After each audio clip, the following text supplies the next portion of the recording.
The following program is sponsored by Prodigal Ministries and is supported by the prayers and financial gifts by wonderful friends like you.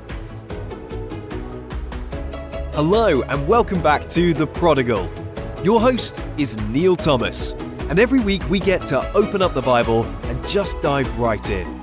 So if you've been looking for a place to land with all your baggage, well, you've come to the right place. Pull up a chair, prop up your feet, and hang out with us.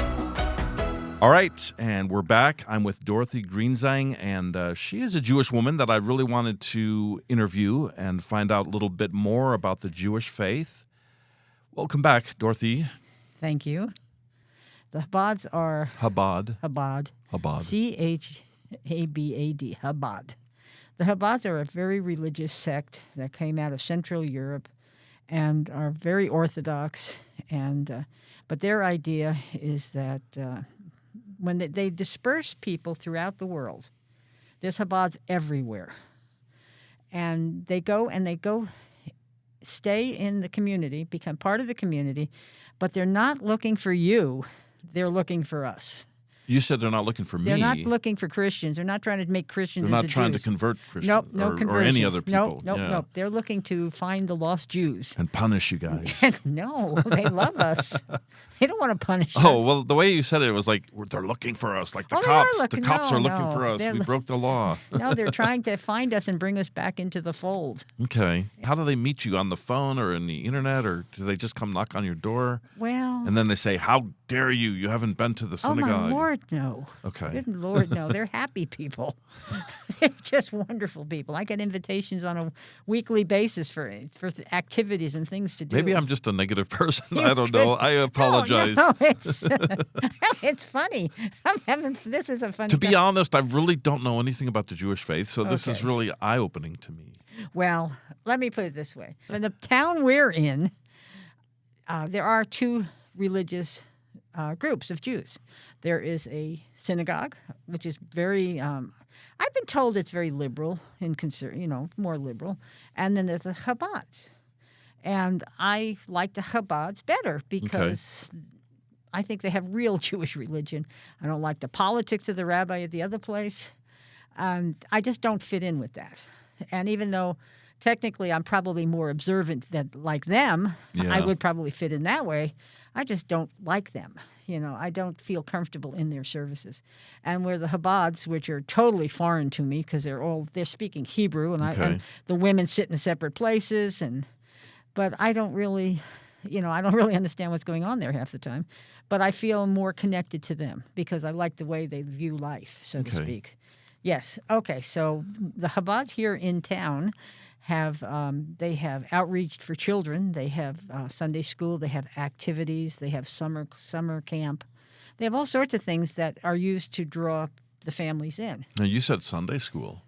Is it on Sunday or is it more like a Sabbath school? No, I don't think they do it on Sabbath. They have services for kids on Sabbath. What happens on Sunday with your synagogue? Are they open? Are they doing any kind of services or anything like that on a Sunday? Well, it depends on whether it's a holiday. But if it's just a standard Sabbath, no. Other than maybe a Sunday school. I call it Sunday school because I'm just that's the what habit. You were raised, it's a religious school. There you go. I've heard some places call their schooling for the children's Sabbath school, even though it's a Christian school or a Christian church. I do want to ask you a question. We call the Jewish people Jewish, or we call them Jews. Yes. And a Jew sounds, when you call someone, when I say, oh, he's a Jew, it sounds kind of derogatory. Would you say, if I said that person is Jewish or that person is a Jew, is that the same thing or is one more derogatory? It depends on your attitude. Oh, just a normal, it would be. If I'm just saying, hey, the weatherman, I heard he's a Jew. He's Jewish. Or he's a Jewish That's person. Fine. So That's fine. Either way is not insulting. Okay. No. I mean, there's not to say there isn't insults, but right. Usually with a something in front of it. We hear a lot about the holidays, and we're going to touch on that in a second. But can you give me the bottom line of what Jewish people believe? Can you put it in a nutshell, if you will? In a nutshell, we believe in one God. That's it. Amen. That's it. That's it. One God. Nobody else. Okay. What about Moses? He's a prophet. He's not a God. No, I didn't He think he was talked a to god. God. Yeah, He I talked didn't, to God. I didn't think he was God, but the talked Jewish to- people think he's he a talked to prophet. God. Was he one of the greatest prophets that lived? Oh, or- I'd say so. Okay. I'd say so. Okay. What else can you say about the Jewish faith?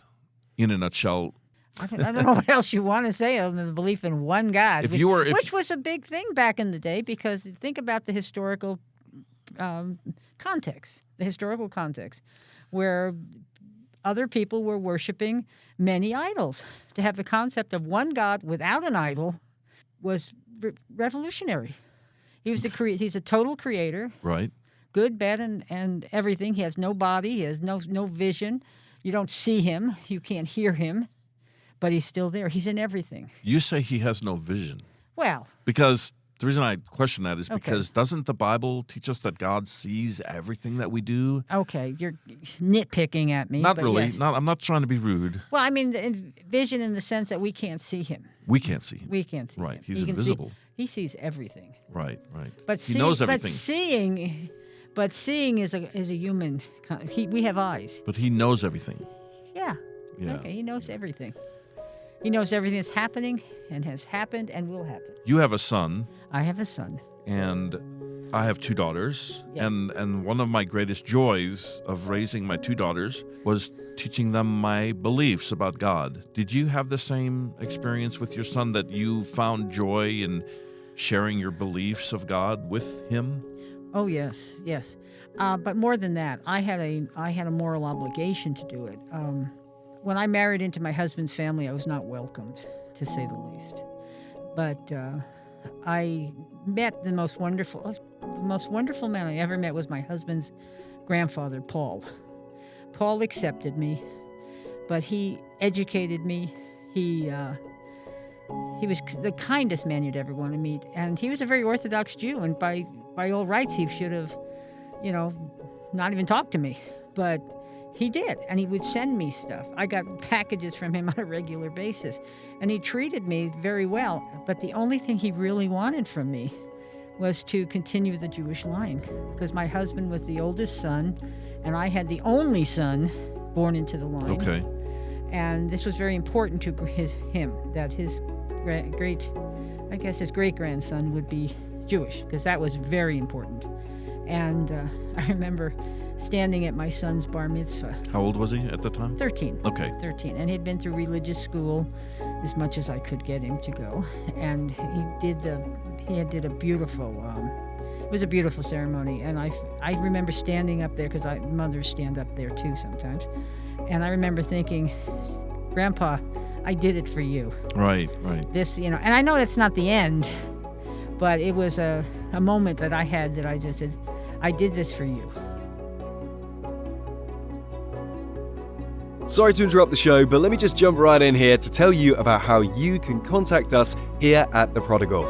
You can always call us day or night at 214-446-3744. And of course, you can always visit our website, theprodigalshow.com, and you can reach us by sending a message to theprodigalshow@gmail.com. All right, let's get back onto the show with Neil Thomas. When I've looked at the Jewish faith, what Okay. I've seen is what makes a person a Jewish person is that their mother was Jewish. Well, that's Jewish law. Was your mother Jewish? No. Okay. I So know, you it's- converted then, basically? Yes. Okay, I see. I didn't know that. Well, they don't encourage conversions. They make it very difficult, and Why is that? because that's Jewish law. They're not looking for converts. They They don't want to grow the they- field of No, flowers? no. They're not like spreading the word. The role of the Jewish people is why God chose the Jewish people, and this comes from Seth. You remember Seth? He was like Adam and Eve's son or something. Right? Okay, Right. Seth. Okay, Seth. He was and- the third and there boy. were other children too. Those other children became Gentiles, but God chose Seth's line and Abraham's line to become the Jewish people. And what their main purpose was to shine a light on God, to be an example to all the other people about what God was. They're not supposed to go and make them come and be Jews. They're supposed to just be a living example. Be a light. Be a light to the world. But let's say now I'm a Christian. Yes, But you let's are. say that I'm looking at your lifestyle Yes. and I'm not a Christian, and I see you're happy, you're enjoying the worship of God, and I say to myself, I want to be in that group. You said it's not easy to It's get not in easy. there. You have to study. But you're not going to say no. You're not going to say get out of here. You might say it for the first 2 or 3 times to try to just to discourage. see, yeah, just to see try how to discourage you. I had an art teacher like that. When I was in high school, I had an art teacher. She was the most mean teacher, but I loved art so much that I stuck it out. I stuck with it. And I think that if I loved a religion enough and I see something that I really enjoy, I'm going to fight for it. I really. Yes. Well, that's what I did. Yeah. There are still people I have problems with who don't accept my conversion, but that's okay. I accept your conversion. Thank you. Do you know much about the holidays we have? Yes. Yeah.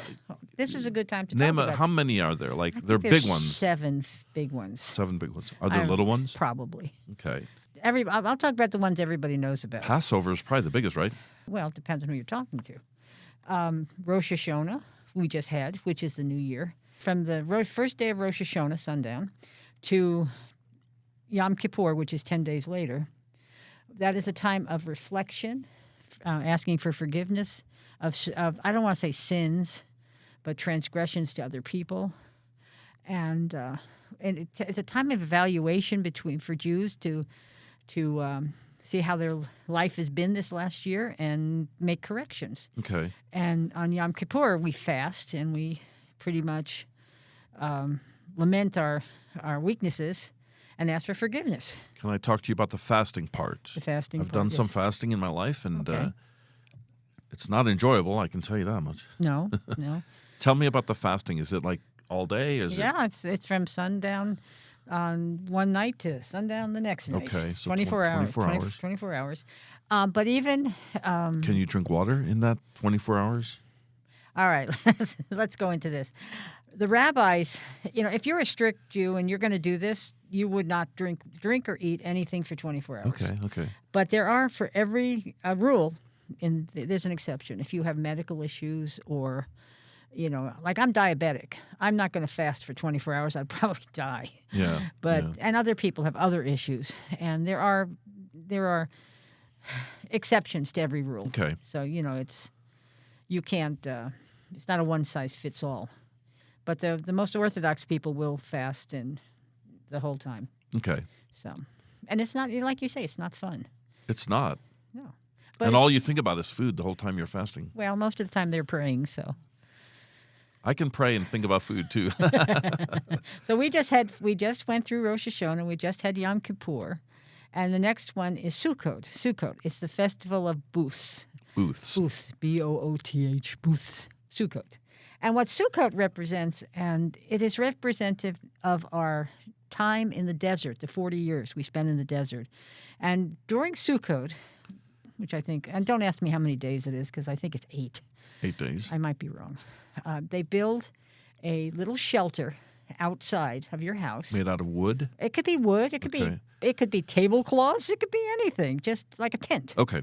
But the roof has to have so you can see the stars. Okay. You can put palm leaves on it. In Israel, they're very big about stripping the palm trees and putting palms on top of the sukkah. And you're supposed to spend all your time out there. You're supposed to eat, sleep, do all that. What time of the year?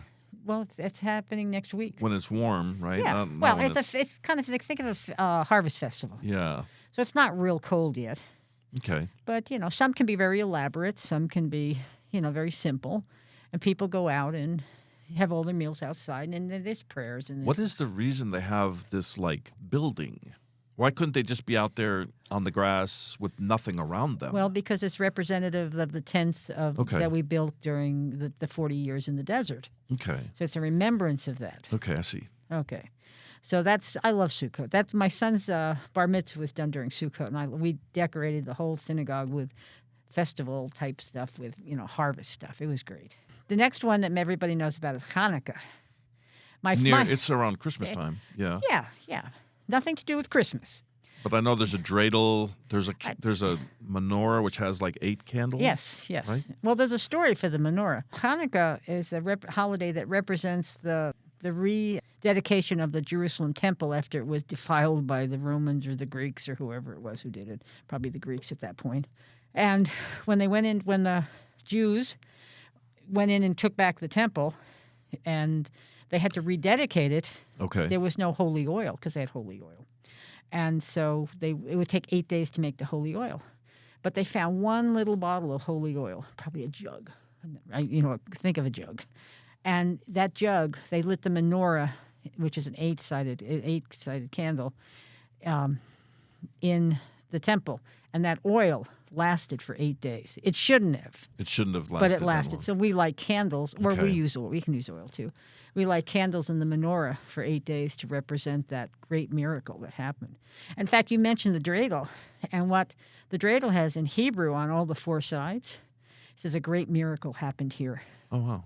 So it's So when it lands on one side, does that mean anything? It's a game. Okay. It's a game, and kids have fun with it. It's just a game. But again, by what it says, a great miracle happened here. Well, they're playing the game. They're remembering that. Remembering, right. Yes. We give out Hanukkah Gelt, which is now Hanukkah guilt. Hanukkah Gelt. How do you spell that? G-E-L-T. Okay, I thought you said G-U-I-L-T, like I'm guilty. No, Gelt. Hanukkah guilt, and I was thinking, well, the Catholics give out It's Catholic guilt. Well, that's the Hanukkah Gelt was money Gelt. that they used to give to the kids, right? Gelt. I don't think I've heard that word gelt. Gelt. It's just But there's that fish called the gefilte. It That has nothing- sounds similar. Well, that's because it's all Yiddish. But it's Hanukkah Gelt is just money they would give to the kids, right? Okay. It's not Christmas presents type. It's just okay. So now you can buy Hanukkah Gelt, but it's chocolate-covered coins. It's little gold foiled coins, and I give them out everywhere during Hanukkah. I think it's a hoot. And Hanukkah here in the United States, because it's so close to Christmas, and Jews are always trying to assimilate everywhere they go, it's turned into like, I don't want to say a pseudo-Christmas for Jews, because it really isn't. But the kids do get gifts. Okay.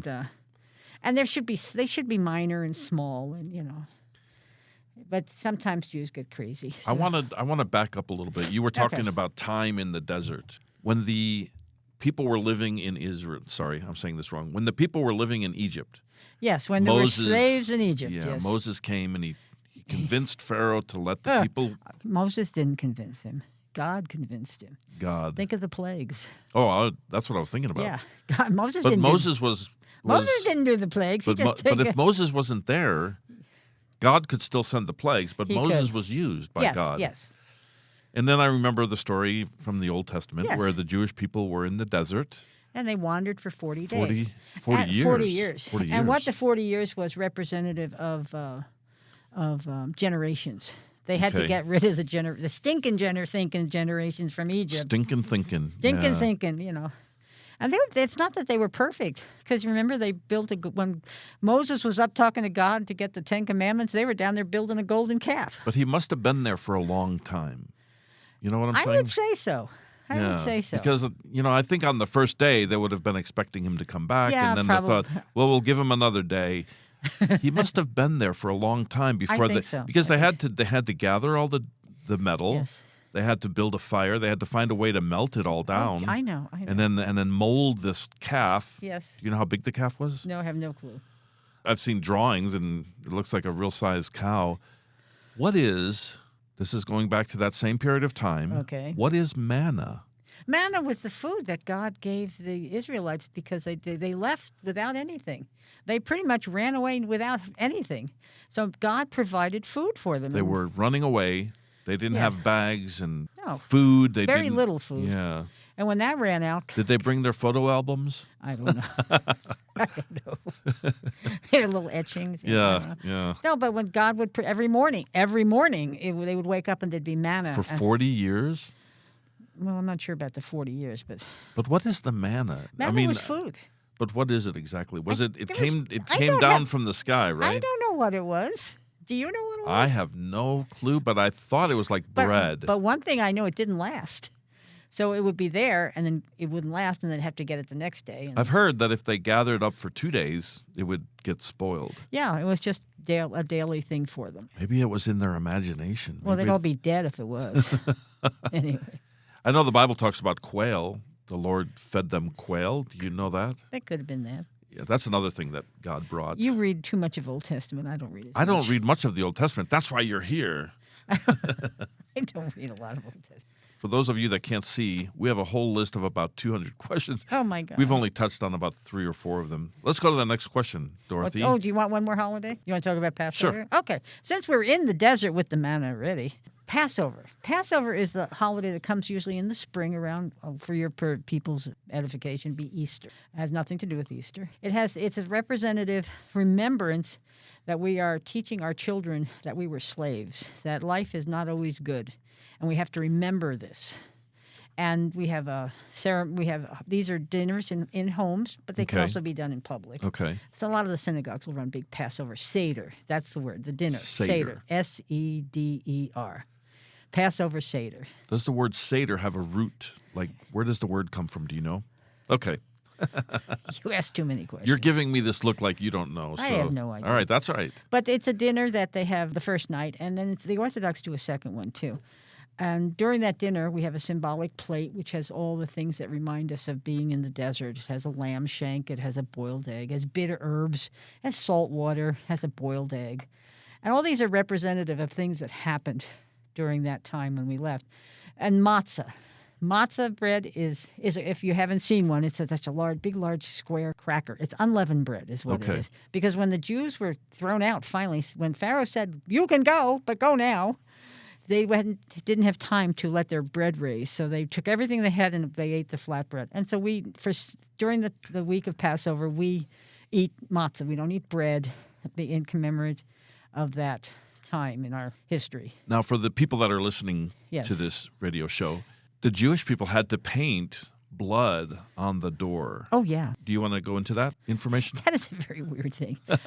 But that's what the word Passover, because yes. Something is passing over. Yes, the angel of death is passing over. And the angel looked down. And he would see the markings on the door, and he would skip that. And then he would kill everybody, all the firstborn sons of the Egyptians.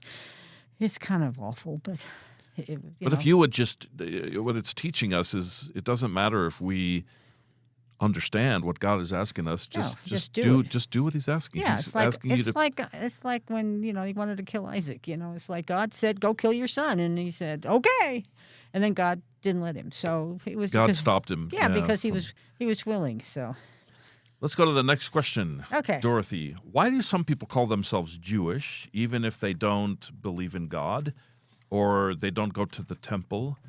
And is Judaism a religion? Yes. Judaism is a religion. There are people who are not religious, who don't believe in God, but still consider themselves Jews because their families were Jews. Okay. And there are a lot of Jews. We can go and take there's Greek Jews, there's Spanish Jews, there's French Jews, there's Russian Jews, there's German Jews. So where are you really from? It's like... You're all Jews. You could say there's New York Jews. Yeah, there's New York. I'm a New York Jew. Are you? You said New Jersey. Yeah, I was born in New York. I was born in Brooklyn. That's close What enough. year? What age were you when you became a Jew? Oh, I was in my 20s. Okay. 20s. And you were before that. What were you? On a search for religion. I laugh when I say that because my mother was on a search for religion, and my brother and I joke about Church of the Week, and we went everywhere. And it was my poor brother. He's 6 years younger than I am, and he got the brunt of it because he had to go to Sunday school in all these different places, and I didn't have to because I was 6 years older, and more resistant. But he's now, I don't know what he is now. He's nothing now. I guess. When was the last time you talked to him? Last week. Oh no, 2 days ago. Okay, 2 days ago. All right. I like my brother. He lives here in town. I love my brother. Yes. All right, so Dorothy, while you're here, I don't know anything about the Wailing Wall. That's another one of the questions that is on this list. We have about 200 on this list. Could you share with us what the Wailing Wall is? Well, the Wailing Wall is the last wall that stands in the temple in Jerusalem, and why do you call it the last wall? Because it's the last only wall that's still remaining from the original temple. Okay, so the temple has been destroyed. It's destroyed, and there's one wall. But the wall wall is left. There is a wall left. There's a wall Why left. was that wall not destroyed? Who knows? Okay. everything else was. So they didn't. Who knows? It's a big wall. Have you seen pictures? I've seen photographs. Yeah. And they refer to it as the Wailing Wall because it's a place of sadness because of the destruction of our temple. Okay. And Jews go there and they pray there. They pray. They pray there. And they stick little prayers in between the rocks. What happens after time? Do those prayers get removed? I don't know. I doubt it. Okay. I mean, they just probably deteriorate in time. That's interesting. Now, the interesting thing is above that Wailing Wall is land that is controlled by the Muslims. Okay. And they have a temple. I don't know what to call it, a temple. I want to call it a temple up there. Like a mosque? A mosque, thank you. Okay. They have a mosque up there, and they think that's the place that Muhammad went to heaven. Okay. So they're very protective of that place. Of that land. And so Jews can't go there. They can't pray there. They can go there, but they can't pray there. Jews are always going up there and trying to pray. Have you been to the Wailing Wall? No. Have you been to Israel? No. Not at all. I wanted to go desperately. But, I'm older, and this unrest in Israel is just frightening. And it's constant, too. And it's constant, Yeah. yes. Who knows when it'll ever end? But it's one of my things I really have in my life would have liked to have done is gone to Israel. Is there music at the Wailing Wall? Do people bring instruments and play and I don't think sing? so. I've never seen it. Other than like singing prayers, Okay. and they might do that. But without instruments? But no instruments. Okay. No. Okay. I could just picture a guy with a No. guitar Well, just I'm not saying there's singing a song. I'm not saying there is never a guy with a guitar because, there's all sorts of different flavors of Jews, so to speak. Do Christians ever go to the Wailing Wall and I'm pray? sure. Yeah. Well, I don't know if they do, but they could. But they're welcome. Oh, I wouldn't go welcome. That might be a strong word. But remember, it's also kept separate from men and women, so there'll be that. Okay. And it's very interesting that I'm sure it's a tourist place. People go, but it's just I don't know. Well, listen, we're running out of time, Okay. so we need to wrap this up. And I just want to say thank you for being here. It was fun. Yeah, thank you. And I really hope that the audience really got something out of this. I know that this is a Christian radio station. This is a Christian show.